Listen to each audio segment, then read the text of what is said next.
Well, hello, Vineyard fam. It is so good to see you again. And how fun has it been to see each other 2 Sundays in a row? I love the versatility of our church, the ways that we are able to seamlessly move from our branches to our all-church gatherings on Sundays. What a blessing this time has been as we have grown and been stretched to reimagine what church looks like. One might say that we've even set this time as a church aside as we lean in and press into God, desiring to steward the relationships and the community that we have built at VCG well. In our devotional booklet this week, we're looking at what it means to set some time apart in order to hear from God regarding the stewardship of our resources. Now, I know that we are all setting this next month apart to really spend time intentionally finding ourselves in the vision of the co-gather and listening to God. So I want to drill down a little bit more on the stewardship piece. Let me first acknowledge, I know this is tough. I know it's hard. Abigail mentioned in her video from last week that even though we may hold the title of pastor, trust me, it does not make living by faith any easier. We see this idea of stewardship as a thread throughout the great tapestry of Scripture. And in the Bible, stewardship is both a gift and a command.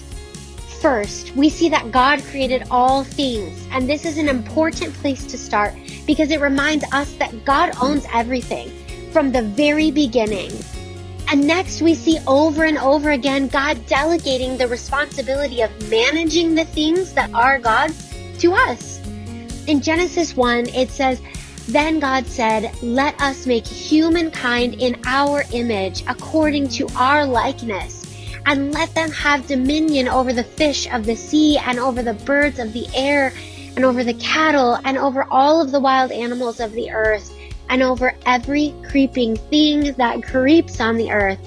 So God created humankind in God's image. In the image of God, He created them, male and female.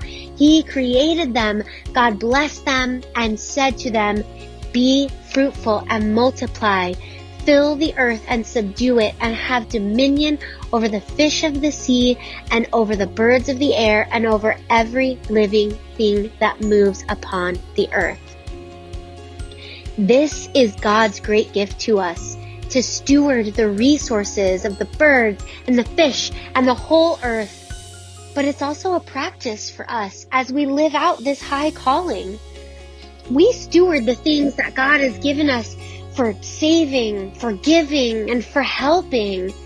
And when we steward these things well, we are able to live more than generously. But stewardship isn't all about money, and neither is generosity. In the devotional booklet for this week, you'll see that Barna Research actually defines generosity as volunteering or service, emotional and relational support, monetary support, gifts, and hospitality. These 5 categories are evident in Scripture as well. Just in this passage of Genesis, we see humanity being called to steward and to be generous with the entire earth and everything in it.